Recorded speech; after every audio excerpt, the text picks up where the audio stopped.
Good morning, YouTubers.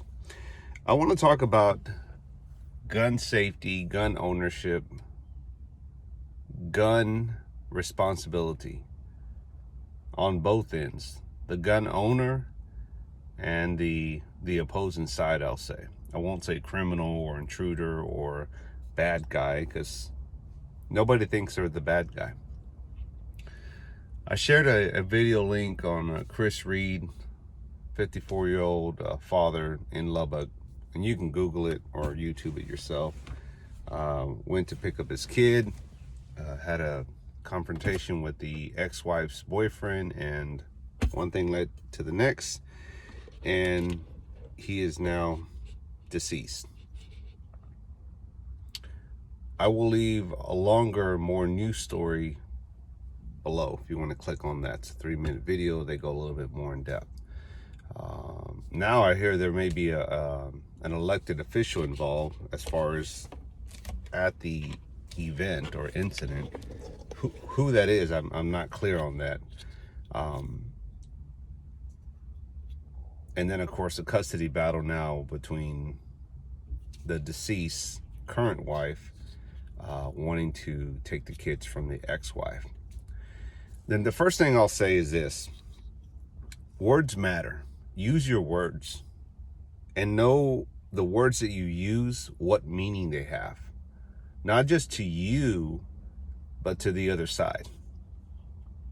I don't know how many times I've seen videos, for example, the Kyle Rittenhouse, the first shooter, or the first person that he shot, the white guy, the bald-headed, had the red t-shirt on. Earlier in the video footage shared everywhere on YouTube, the guy was yelling at Kyle saying, "Go ahead, shoot me. I wish you would shoot me. Shoot me." And it's always the ones that do the loudest talking that end up getting shot. And I'm like, why would you say that? Why would you come off in a threatening manner? And this is where the macho male bullshit. I don't care how tough you are. I don't care if you can bench press 350. I don't care if you're the biggest dude in the room. That little bullet will drop you and put you 6 feet under. I don't care if you think you're a giant.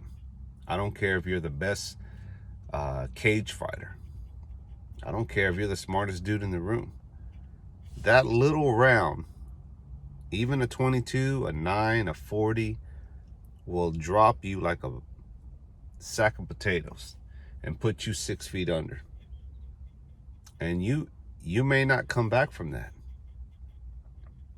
And this is what the idiots out there that talk a big game, that don't understand what their words mean when they say, "I wish you would shoot me, shoot me." Or in this case, he said, "I'll take that gun from you," and it bleeps out the word, but I can only assume it was some vulgar cursing. And right there, he made the mistake. As angry as he was, as some people might say, well, he was in the right. When you dice and slice what happened, everything matters, right? It all comes into factor. Now, you're going to use the side depending on what side you are to make your argument. Well, he had the right to pick up his kids. Yes, he did. He had a court order. Yes, he did. Was he a good father? To those who knew him, I'm sure he was. All right. Was he angry and frustrated with his ex? Sure. Been there, done that personally. But you have to control your emotions. And by controlling your emotions, whether you're the guy with the gun or you're the guy on the other side of the gun, you always need to remember that, even in the heat of the battle. And I know people are going to say, well, you can't control your emotions. You can control your actions. You feel how you feel. You love who you love. I get that. Nobody can tell you how to cry, how much to cry, how much to be sad, how much to laugh. Those are human emotions. I get that. But at the end of the day, you still control your actions. As angry as I've been, I could have done some things that I would have regretted, that would have altered and changed my life forever. And yet I thought about the process of like, well, if I do this, then this happens. If I take action out of anger, this could happen. Hell, maybe I'll be the one on the ground. You always have to think about those. As a responsible gun owner and as a responsible adult with some common sense, you never say, I wish you would shoot me, or I'll take that gun from you and shoot you with it. That was his mistake right there. And that is the argument they're going to use. Not to mention that the ex-husband was on the property of either the current wife or the boyfriend, and he asked him to leave. And he should have said, you know what? I'll see you in court, to his ex-wife, and left it at that. But so many times we want to win the argument. We want to win the battle, right? We are determined not to leave the premise, the site of whatever the event's taking place and say, I'm going to get you. I'm going to win this. You're so determined. But at the end of the day, the law is the law. You break it, you just have to go through the proper channels. File a complaint, right? Take it to courts. Yes, it's a pain in the ass. Yes, you want justice right then and there. But there is no justice of the Wild West. We don't live in those times. And as men, responsible fathers, we have to be mindful that other people are watching us, right? And for us to lead by example. I was watching a live stream last night, and I'm not going to say which live stream it was, because some of you may know. But there was a guy that came on. I don't know him. I'm sure he's a great guy to those who know him.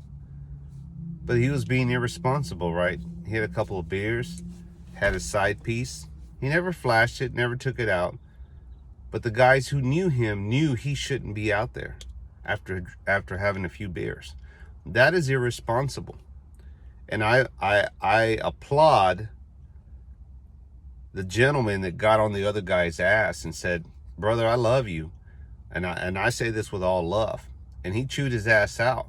But that was him being a friend. That was him being responsible and saying, hey, you need to be responsible. You need to lead by example. And for those that know, you don't have to comment below. You don't have to say which live stream it was. I'm not trying to get anybody in trouble. But case in point, something happens and he decides for whatever just action that he's in the right to pull out his pistol and defend himself on the street or someone else. He would totally be in the wrong. Why? Because he's been drinking. It's irresponsible to have a firearm because your judgment is not the same. Your judgment is slower. Your reaction time is not the same.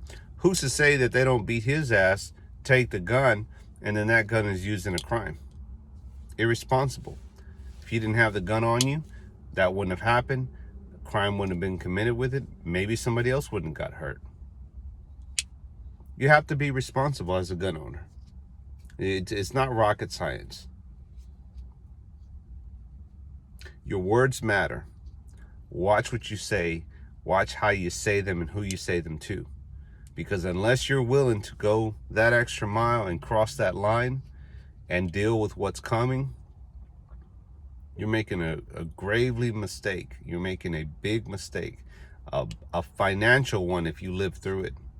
Or medically, if you end up in the hospital and have to recover, or can't walk or can't work anymore because you're all jacked up. Words matter.